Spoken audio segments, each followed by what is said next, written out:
안녕하세요. 저는 귤나무 집에 살고 있는 비나라고 합니다. 30살에 전원주택 짓기 가능하다? 라고 생각하세요? 가능하니까 제가 이걸 찍고 있겠죠?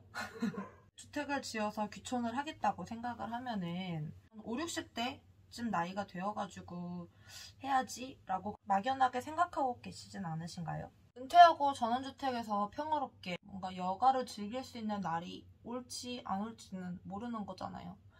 당장 제가 내일 교통사고로 하늘로 갈 수도 있는 거고요.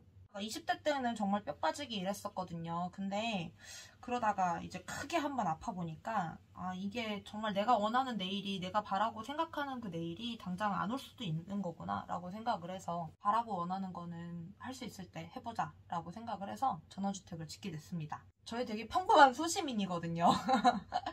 돈이 막 많아가지고 전원주택을 뚝딱뚝딱 그냥 여유있게 지을 수 있을 만큼 그 정도 부자는 아니고요. 그냥 평범하게 직장을 다니고 있는 외벌이 부부예요.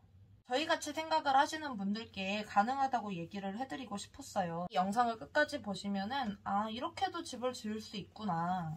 우리 나이 때에도 이렇게 평범하게 월급 받고 사는 이제 월급쟁이들도, 외벌이 부부들도 30대도 집을 지을 수 있겠구나 라고 생각을 하실 수 있을 것 같아서 이런 영상을 한번 제작해 보기로 했습니다. 먼저 저희 집의 상황을 한번 얘기를 해보자면요. 저희 집은 제목에서 보셨다시피 남편이 혼자 외벌이를 하고 있고요. 그리고 나이는 저희가 이 집을 짓겠다고 이제 결심을 하고 이제 집을 팔고 했던 나이가 30이었어요. 남편이 30, 저는 31였고요.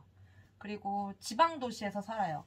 상대적으로 서울이나 수도권보다는 땅값이 싸서 이제 가능했던 그런 부분도 있겠죠. 그리고 저희는 어린아이, 남자아이들 2명을 키우고 있어요. 저희가 아파트를 분양을 받아서 신축 아파트로 들어가게 됐는데, 이제 그 아파트에서 산 지 얼마 안 됐을 때부터 집값이 오르기 시작했어요. 그게 한창 부동산이 뛰기 시작했을 때 그 시점이에요. 근데 지방이라서 그렇게 크게 오르지는 않았고 한 얼마 정도였지? 한 7천만 원 정도 이렇게 집이 올랐던 것 같아요. 그렇지만 이제 현실은 분양받을 당시에 대출을 이제 만땅으로 받았기 때문에 70% 대출을 가지고 있었고, 그리고 한 30% 정도는 저희 자금이었는데 거기에 플러스 7천만 원 정도가 더 오르게 된 거죠. 마침 그 당시에 제가 전원주택의 로망에 굉장히 빠져 있었거든요. 이제 그 집이 좀 올랐던 거를 보고 조금 할 수 있겠는데? 라고 막연하게 생각을 했던 것 같아요. 구체적으로 계획을 짜진 않았거든요. 저희가 그렇게 막 계획적인 사람들은 아니어가지고, 저나 남편이나 그래서 할 수도 있겠는데 싶어가지고 일단 집을 내놨어요. 굉장히 대책 없다고 생각하실 수도 있는데, 사람이 원래 배수진을 쳐야 좀 일을 하는 경향이 있잖아요. 좀 빠릿빠릿하게. 언젠가는 지어야지, 언젠가는 짓겠지라고 생각을 하고 있으면 절대 못 지어요. 왜 결혼을 할 때도 그렇잖아요. 아무리 부부가 이제 결혼을 한다고, 결혼하자, 언제 결혼할까 이렇게 얘기해도 사실 진 척이 없는데, 부모님끼리 얘기를 한번 시작하면은 그때부터는 일이 파바박 진행이 되잖아요. 저희는 그랬거든요. 그거랑 같은 것 같아요. 그래서 저희도 집을 내놓고 이제 그때부터 땅을 이제 천천히 알아봐야지. 그러니까 그때는 사실 집을 지을 생각은 없었어요. 주택을 알아봐야지라고 생각을 했었어요. 괜찮은 전원주택이 있으면은 이사를 가자라고 저희는 얘기를 하고 이제 집을 내놨죠. 근데 그 당시만 해도 부동산 시장이 그렇게 활발하지가 않았어요. 사실 집이 그렇게 금방 팔릴 거라고 생각을 안 했죠. 저희 친구만 해도 집을 내놓은 지 한 몇 년이 됐는데도, 한 3, 4년이 됐는데도 집이 안 팔리기도 했거든요. 괜찮은 아파트였는데도 불구하고. 그래서 저희도 집이 그렇게 딱 쉽게 팔릴 거라고 생각을 안 했어요. 그리고 저희가 그 당시에 저희 집을 그렇게 싸게 내놓은 게 아니었거든요. 그 아파트 단지 내에서 최고가를 올려놨었어요. 그 당시에. 언젠가는 이제 집값도 오르고 그때가 되면 팔리겠지라는 그런 생각이었는데, 이게 2주 만에 집이 팔려버린 거예요. 생각도 못한 일이 이제 벌어진 거죠. 그때부터는 이제 발등에 불 떨어졌다, 그런 생각으로 이제 그때부터 급하게 알아보기 시작했어요. 근데 아무리 찾아도 없는 거예요. 진짜 저희가 원하는 어느 정도의 기본적인 그런 것들이 갖춰진 집이 진짜 너무 없는 거예요. 집이 괜찮다 싶으면 주변에 뭔가 축사라든가 그런 오염 그럼 뭔가 혐오시설은 그런 게 있었고, 주변의 환경이 괜찮으면은 약간 집이 조금 을씨년스럽다고 해야 되나? 저 그런 느낌 되게 중요하게 생각을 하거든요. 근데 그런 느낌이 드는 집도 많았고, 외관도 그렇고 동네도 그렇고 너무 괜찮아서 들어가 보면은 집에 쓴 그런 자재 이런 것들이 너무 약간 부실했다고 해야 되나? 이제 그런 집들도 꽤 있었고. 근데 한참 집만 보다가 이거 안 되겠다 싶어가지고 땅도 같이 알아보기 시작했어요. 근데 이제 그때부터 이제 집 짓는 거에 대한 염두를 하기 시작을 한 거죠.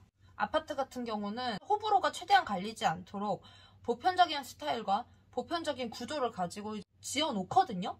근데 주택은 개인의 호불호가 너무 강하게 반영이 되기 때문에 굉장히 개인적이에요. 그리고 아파트 같은 경우는 관리사무소가 집을 관리를 해주잖아요.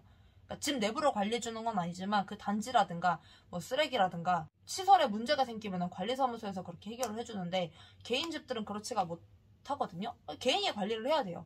근데 관리를 안 하시는 집들도 꽤 많았어요. 결국 그 땅 찾는 것도 좀 우여곡절이 많았지만 그 얘기는 좀 다음에 하고,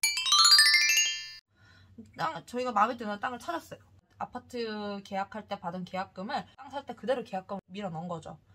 이제 문제는 저희 살 곳이 남았잖아요. 집을 팔았는데 저희가 집을 산 게 아니고 땅을 샀잖아요. 땅에다 텐트 치고 살 수는 없는 노릇이니까 이제 저희 살 집을 구해야 되는데, 좀 예산을 좀 타이트하게 잡아놓은 상태여가지고 전세 보증금으로 넣을 돈은 없는 거예요. 그렇다고 월세에서 살기에는 그 다달이 나가는 돈이 너무 아깝고, 저희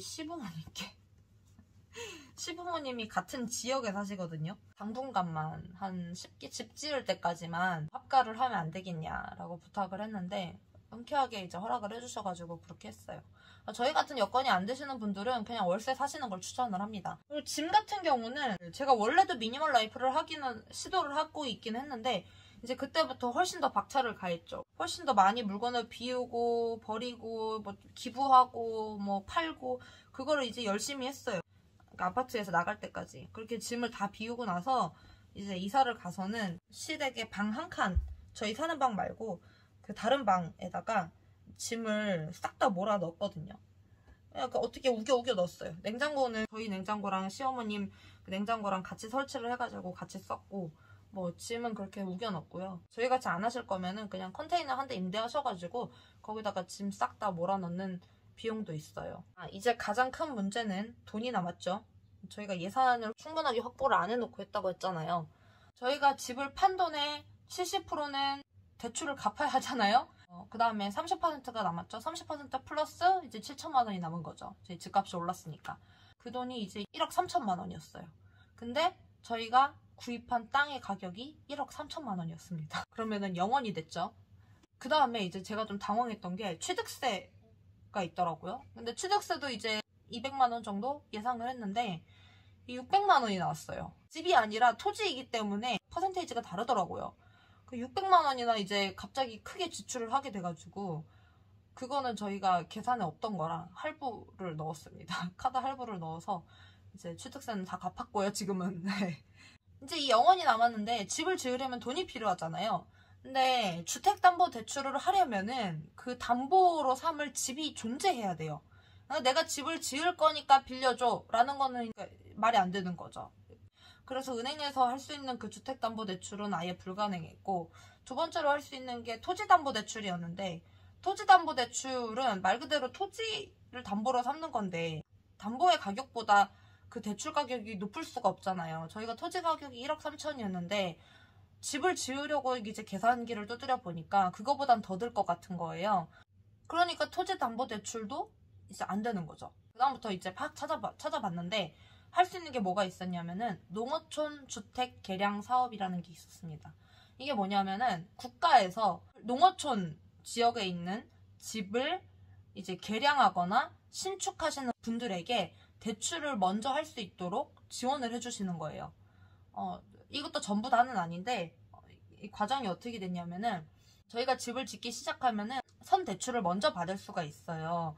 그러니까 4천만 원 가량 저희가 중도금을 먼저 받을 수가 있고, 나머지 금액은 이제 집을 다 지은 다음에 완공한 다음에 이제 증빙 서류나 세금 계산서 이런 것들을 내면은 이제 은행에서 돈을 빌려주는 그런 제도예요. 이제 국가가 이거를 중개를 해주고 있는 거죠. 대출 자체는 농협에서 나오지만 이율도 굉장히 쌌어요. 일반 주택담보대출보다 이제 훨씬 저렴해가지고 이제 그 부담 없이 대출을 할 수 있었고, 그리고 대출 상한액도 2억 원이었어요. 최대 2억 원. 처음에 중도금 4천만 원 포함해가지고 2억.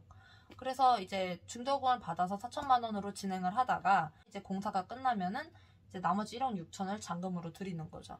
근데 이렇게 하는 것도 조금 여유가 있는 업체면은 가능한데, 여유가 없는 업체라고 한다고 하면은 4천만 원만 받고 일을 진행하기가 조금 부담스러울 수가 있거든요.